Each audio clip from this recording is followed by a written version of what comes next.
नमस्कार प्रिय मित्रों, स्वागत है आपका हमारे YouTube चैनल एस्ट्रो वंडर्स में। मित्रों, फरवरी का महीना अपने अंतिम पड़ाव पर है। आजकल हम बात कर रहे हैं मार्च के मासिक राशिफल पर, जिसमें तुला राशि तक की वीडियो मैं डाल चुकी हूँ। आज बारी है वृश्चिक राशि की।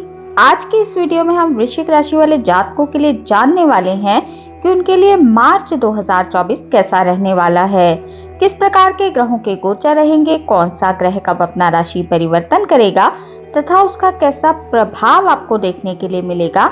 ये सभी चीजें हम आज की इस वीडियो में वृश्चिक राशि वाले जातकों के लिए जानने वाले हैं। बात आपके सभी क्षेत्रों पर की जाएगी। आपका स्वास्थ्य, शिक्षा, करियर, नौकरी, सरकारी नौकरी, विदेशी पक्ष, व्यापार, आर्थिक लाभ, भूमि, भवन, वाहन, संतान, संतान का विवाह, वैवाहिक जीवन, भाग्य और प्रेम के विषय में भी हम बात करने वाले हैं। बात अंत में आपके लिए उपायों की भी की जाएगी, तो वीडियो को आपको पूरा सुनना चाहिए ताकि कोई भी चीज आपसे मिस ना हो। तो देर ना करते हुए वीडियो को शुरू करते हैं। बात सबसे पहले ग्रहों के गोचर के विषय में कर लेते हैं। सूर्य आपकी राशि से 14 मार्च तक आपके चतुर्थ भाव में गोचर करेंगे। 14 मार्च को सूर्य अपना राशि परिवर्तन करेंगे और आपके पंचम भाव में प्रवेश कर जाएंगे। मंगल आपकी राशि से तीसरे भाव में गोचर कर रहे हैं। मंगल भी 15 मार्च को अपना राशि परिवर्तन करेंगे और आपके चतुर्थ भाव में प्रवेश कर जाएंगे। बुध 7 मार्च तक आपके चतुर्थ भाव में गोचर करेंगे। 7 मार्च को बुध अपना राशि परिवर्तन करेंगे और आपके पंचम भाव में प्रवेश कर जाएंगे। 26 मार्च को बुध पुनः अपना राशि परिवर्तन करेंगे और आपके छठे भाव में प्रवेश कर जाएंगे। शुक्र 7 मार्च तक आपके तीसरे भाव में गोचर कर रहे हैं। 7 मार्च को शुक्र अपना राशि परिवर्तन करेंगे और आपके चतुर्थ भाव में प्रवेश कर जाएंगे। 31 मार्च तक शुक्र आपके चतुर्थ भाव में ही गोचर करने वाले हैं। शनि आपकी राशि से इस समय पर आपके चतुर्थ भाव में गोचर कर रहे हैं। शनि अभी अस्त अवस्था में गोचर कर रहे हैं। 18 मार्च को शनि उदय होंगे और पूरे मार्च के महीने में आपके चतुर्थ भाव में ही गोचर करेंगे। इसी के साथ ही आपको शनि की ढैया का प्रभाव भी बना हुआ है। गुरु आपकी राशि से छठे भाव में गोचर कर रहे हैं। गुरु पूरे मार्च के महीने में इसी प्रकार से गोचर करेंगे। राहु मीन राशि में आपके पंचम भाव में गोचर कर रहे हैं। राहु भी पूरे मार्च के महीने में इसी प्रकार से गोचर करेंगे। केतु आपकी राशि से 11वें भाव में गोचर कर रहे हैं। केतु भी पूरे मार्च के महीने में इसी प्रकार से गोचर करने जा रहे हैं। मित्रों, चंद्रमा की बात हम इस वीडियो में नहीं करेंगे क्योंकि चंद्रमा हर 2.25 दिन में अपना राशि परिवर्तन कर लेते हैं, जिसके कारण चंद्रमा के प्रभाव को मासिक रूप से बता पाना संभव नहीं हो पाता है। इसके लिए मैं आपके लिए साप्ताहिक राशिफल लेकर आती हूँ प्रत्येक रविवार को। तो चंद्रमा के प्रभाव को जानने के लिए आप साप्ताहिक राशिफल को प्रत्येक रविवार को देख सकते हैं। हमने बात की ग्रहों के गोचर के विषय में, अब बात कर लेते हैं इनके प्रभावों की। बात सबसे पहले आपके स्वास्थ्य के विषय में कर लेते हैं। तो स्वास्थ्य के लिहाज से महीना आपके लिए ठीक ठाक दिखाई दे रहा है। छठे भाव में गुरु गोचर कर रहे हैं और गुरु पूरे बल के साथ गोचर कर रहे हैं। छोटी मोटी पेट संबंधी समस्या आपको थोड़ा बहुत परेशान कर सकती है, अन्यथा आपके स्वास्थ्य में विशेष कोई परेशानी मार्च के महीने में होती दिखाई नहीं दे रही है। शिक्षा के विषय में यदि बात की जाए और करियर के विषय में बात की जाए, तो वृश्चिक राशि वाले जो छात्र छात्राएं हैं उनको बहुत ही अधिक कंसंट्रेशन के साथ अपनी शिक्षा ग्रहण करनी चाहिए।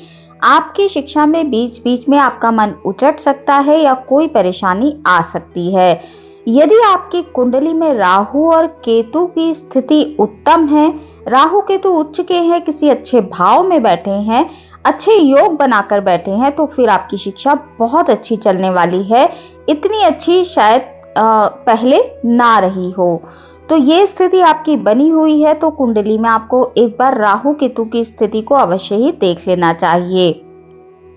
सूर्य 14 मार्च से आपके पंचम भाव में प्रवेश कर जाएंगे, तो ये स्थिति छात्र छात्राओं के लिए ठीक ठाक है। परंतु आपके पंचम भाव में ग्रहण दोष का निर्माण होगा। 14 मार्च के बाद आपको थोड़ा सा ध्यान रखना चाहिए, आपकी बुद्धि भ्रमित हो सकती है, आपको थोड़ा सा ध्यान अवश्य ही रखने की आवश्यकता है। करियर के विषय में यदि आपके लिए बात की जाए, यदि आपको इंटरव्यू देना चाहते हैं, किसी नौकरी को पाने के लिए कोई इंटरव्यू देने जा रहे हैं, तो फिर 14 मार्च से पहले यदि आपका इंटरव्यू है तो फिर नौकरी में आपके सिलेक्शन होने की संभावना बढ़ती है। परंतु यदि 14 मार्च के बाद है तो फिर आपको थोड़ा सा ध्यान रखने की आवश्यकता है, क्योंकि आपके दशमेश सूर्य बनते हैं और जो कि ग्रहण दोष में 14 मार्च से रहने वाले हैं। राहु के साथ रहेंगे तो थोड़ी बहुत परेशानी आपको अपनी करियर संबंधी देखने के लिए मिल सकती है। सरकारी नौकरी कर रहे लोगों के लिए थोड़ी परेशानी 14 मार्च के बाद होने की संभावना बनती है। उनको अपने बॉस आदि के साथ किसी प्रकार के वाद विवाद में नहीं पड़ना चाहिए। किसी प्रकार के गलत कार्य को यानी घूस आदि लेने को अवॉइड करना चाहिए, अन्यथा आपको परेशानी का सामना करना पड़ सकता है। प्राइवेट नौकरी के विषय में यदि आपके लिए बात की जाए तो वो आपकी उत्तम चलती रहेगी, उसमें कोई विशेष परेशानी दिखाई नहीं दे रही है। आप अपनी नौकरी में अपने सभी टारगेट समय पर पूरे कर पाएंगे। जो लोग विदेशों से जुड़कर नौकरी करते हैं उनके लिए स्थिति अच्छी बनी हुई है। इस समय पर जो लोग अपने घर से दूर रहते हैं, वृश्चिक राशि के जातक, हो सकता है उनको मार्च के महीने में 7 मार्च के बाद अपने घर आने का मौका मिले, क्योंकि आपके विदेश भाव के स्वामी चतुर्थ में गोचर करेंगे 7 मार्च से 31 तक। तो ऐसी संभावना बनती है कि आपको अपने घर परिवार के सदस्यों से मिलने का मौका मिले और आप अपने घर आ पाए। यदि आप विदेशों से जुड़कर अपने घर में ही बैठकर नौकरी करते हैं तो ये स्थिति भी उत्तम है, आपको विदेशों संबंधी कार्यों में अच्छे लाभ की स्थिति बनती है। आर्थिक लाभ के विषय में यदि आपके लिए बात की जाए तो आर्थिक लिहाज से महीना आपके लिए ठीक ठाक है, आपको आर्थिक लाभ होता रहेगा, धन की आमदनी लगातार बनी रहेगी और धन आपके पास आता रहेगा। नौकरी का क्षेत्र आपका उत्तम बना हुआ है, केवल सरकारी नौकरी कर रहे जातकों को थोड़ा सा ध्यान रखने की आवश्यकता है। बाकी धन की स्थिति आपके लिए उत्तम बनी हुई है, पूरे महीने आपके पास धन की आवक बनी रहेगी। जो लोग व्यापारी हैं, बिजनेस करते हैं, उनके लिए स्थिति उत्तम है। आप अपने व्यापार से अपने घर परिवार के लिए कुछ अच्छी चीजें खरीद सकते हैं। अपने घर परिवार के लोगों पर आप इस महीने खर्च करने वाले हैं, उनके साथ आप कहीं पर घूमने फिरने के लिए जा सकते हैं, कुछ घर के लिए सामान भी आप खरीद सकते हैं। तो उन चीजों में आपका खर्चा होने जा रहा है, स्पेशली जो लोग व्यापार करते हैं। बाकी स्थिति आपके लिए व्यापार के लिए उत्तम बनी हुई है, व्यापार से भी आपको धन लाभ होता रहेगा और आपका व्यापार उत्तम तरीके से चलता रहेगा। बात उन लोगों की जाए जो कोई भूमि, भवन या वाहन खरीदने का विचार कर रहे हैं, तो उनके लिए महीना बहुत अधिक उत्तम है, क्योंकि आपके चतुर्थ शनि बनते हैं जो कि चतुर्थ भाव में ही गोचर कर रहे हैं, तो ये स्थिति काफी अधिक उत्तम है। उसके बाद शुक्र और मंगल भी आपके चतुर्थ भाव में प्रवेश कर जाएंगे, तो ये स्थिति भी आपके लिए बहुत अधिक उत्तम है। आप अपने सुख सुविधाओं की चीजें जैसे कि भूमि, कोई भवन खरीदना चाहते हैं, कोई वाहन खरीदने का प्रयास कर रहे हैं, तो उसके लिए उत्तम है। 31 मार्च तक का समय आपके लिए बना हुआ है, आप इन चीजों का क्रय या विक्रय कर सकते हैं, परंतु आपको होली के पहले के 8 दिनों को नहीं चुनना चाहिए, क्योंकि सूर्य उस समय पर ठीक अवस्था में नहीं रहेंगे, ग्रहण दोष में रहेंगे और दूसरा होली का अष्टक का समय चल रहा होगा। तो आपको जो भी खरीदारी करनी है अपने भूमि, भवन या वाहन की या घर की से जुड़ी किसी भी चीज की, वो आपको 14-15 मार्च से पहले खरीद लेनी चाहिए। बात यदि आपके संतान के विषय में की जाए तो संतान के स्वास्थ्य का आपको ध्यान रखने की आवश्यकता है। संतान इस समय पर उन्नति और प्रगति करेगी, परंतु बीच बीच में संतान को चोट चपेट लगने की संभावना बनती है, तो संतान के स्वास्थ्य का आपको ध्यान रखना चाहिए। संतान इस समय पर थोड़ी भ्रमित भी रह सकती है, तो इस चीज का भी आपको ध्यान रखना चाहिए। अपनी संतान का बहुत अधिक ध्यान रखते हुए आपको चलना चाहिए। उनका मानसिक जो कॉन्फिडेंस है उसको बहुत अधिक बढ़ाने का प्रयास इस समय पर करना चाहिए। स्पेशली जब 14 मार्च के बाद सूर्य और राहु की युति होगी तो ये आपके संतान भाव में ही होने जा रही है, तो आपको विशेष रूप से 14 मार्च के बाद अपनी संतान का ध्यान रखना चाहिए, उनके स्वास्थ्य का, उनके खाने पीने का ध्यान रखना चाहिए, अन्यथा वो किसी मौसमी बीमारी की चपेट में आ सकते हैं। उनकी कोई परीक्षाएं होने जा रही हैं तो विशेष तौर पर उनका ध्यान रखने की इस महीने आपको आवश्यकता है। अपनी संतान से आपको सूर्य की आराधना अवश्य ही करवानी चाहिए ताकि उनके करियर में किसी प्रकार की समस्याएं पैदा ना हो। बात आपकी संतान के विवाह के लिए यदि की जाए तो फिर संतान के विवाह का समय अभी नहीं है। वृश्चिक राशि वाले जो जातक हैं यदि संतान के विवाह के लिए प्रयासरत हैं तो उनको रुकने की आवश्यकता है। बाकी यदि आपकी संतान की कुंडली में समय उत्तम है, विवाह के योग बने हुए हैं, तो फिर ऐसा हो सकता है कि आपकी संतान का विवाह तय हो जाए, परंतु आपकी जन्म पत्रिका के आधार पर, आपकी राशि के आधार पर अभी संतान के विवाह तय होने की संभावना नहीं बनती है। जो जातक बच्चों के लिए प्रयासरत हैं, संतान प्राप्ति की इच्छा रखते हैं, उनके लिए थोड़ी समस्याओं का सामना इस महीने करना पड़ सकता है। आपको आपके प्रयासों में विफलता देखने के लिए मिल सकती है। यदि आपकी कोई प्रेग्नेंट लेडी है जो कि वृश्चिक राशि की है, उनको अपने गर्भ का बहुत अधिक ध्यान इस महीने रखना चाहिए। छोटी सी भी समस्या होने पर तुरंत आपको डॉक्टर से संपर्क में अवश्य ही आना चाहिए, अन्यथा आपके गर्भ में परेशानी उत्पन्न हो सकती है। बात वृश्चिक राशि वाले जो जातक है उनके वैवाहिक जीवन के विषय में की जाए तो वैवाहिक जीवन आपका इस महीने उत्तम चलने वाला है, उसमें कोई परेशानी नहीं है। आप और आपका जीवन साथी इस महीने बहुत अच्छे पल बिताने वाले हैं और हो सकता है आप इस महीने कहीं घूमने फिरने भी जाएं। अपने घर की साज सज्जा के लिए भी आप दोनों मिलकर कुछ नए सामान खरीद सकते हैं।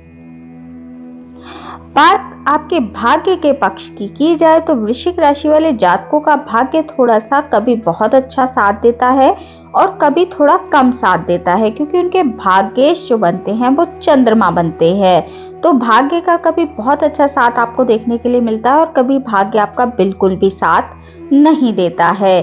कुंडली में यदि चंद्रमा की स्थिति उत्तम नहीं है तो फिर आपको ये चीज अधिक देखने के लिए मिल सकती है।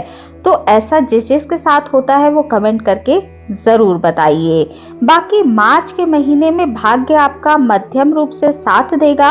वैसे काफी सारे ग्रह आपके ठीक ठाक प्लेसमेंट में हैं, कोई विशेष परेशानी नहीं है, लेकिन भाग्य भाव के जो कारक ग्रह माने जाते हैं वो गुरु माने जाते हैं, जो कि आपके छठे भाव में गोचर कर रहे हैं। तो ये स्थिति आपके लिए थोड़ी सी कमजोर है। भाग्य का साथ आपको इस महीने मध्यम रूप से मिलने जा रहा है।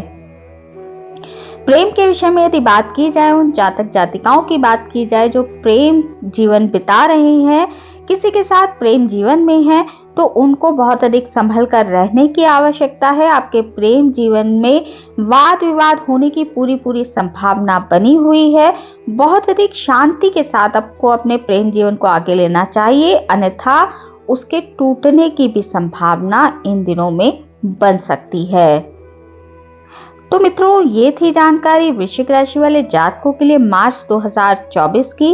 अब बात कर लेते हैं आपके लिए उपायों की। तो जो छात्र छात्राएं हैं वृश्चिक राशि के, उनको सूर्य की आराधना अवश्य ही करनी चाहिए। गुरु भगवान विष्णु की आराधना भी उनको करनी चाहिए। यदि आप बहुत अधिक भ्रमित हैं, आपको राहु के कारण कंफ्यूजन बढ़ गया है, आपका मन पढ़ाई में नहीं लग रहा है, तो आपको 400 ग्राम सौंफ को अपने तकिए के नीचे रखना चाहिए। इससे आपको राहु के बैड इफेक्ट से कमी देखने के लिए अवश्य ही मिलेगी। सूर्य की आराधना अवश्य करें ताकि सूर्य ग्रहण का जो दोष है आपकी शिक्षा भाव में बना हुआ है उसमें आपको कमी देखने के लिए मिले। बाकी सभी जो वृश्चिक राशि के जातक हैं उनको गुरु की उपासना और शनि की उपासना अवश्य करनी चाहिए।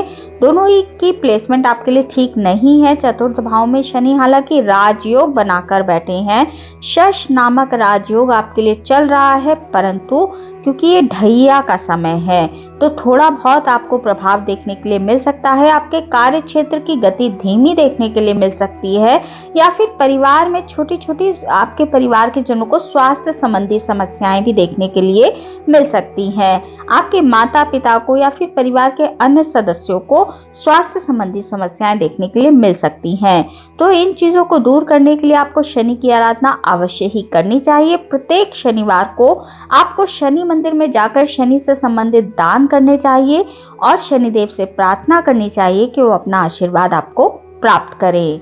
विष्णु भगवान की पूजा आपको दैनिक रूप से करनी चाहिए ताकि उनका आशीर्वाद भी आपको मिलता रहे। इन उपायों को करके आप अपने मार्च के महीने को उत्तम बना सकते हैं।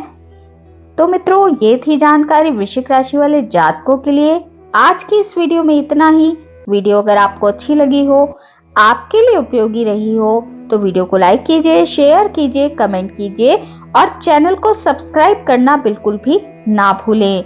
हमारे इस चैनल पर आपको साप्ताहिक राशिफल, मासिक राशिफल, वार्षिक राशिफल के साथ साथ सभी ग्रहों के गोचर प्रभाव की जानकारी मिलती रहती है। तो यदि आपकी भी रुचि ज्योतिष के क्षेत्र में है तो अवश्य ही हमारे इस चैनल को सब्सक्राइब कर लीजिए। मिलती हूँ आपसे अपनी अगली वीडियो में अगली किसी उपयोगी जानकारी के साथ। तब तक के लिए नमस्कार।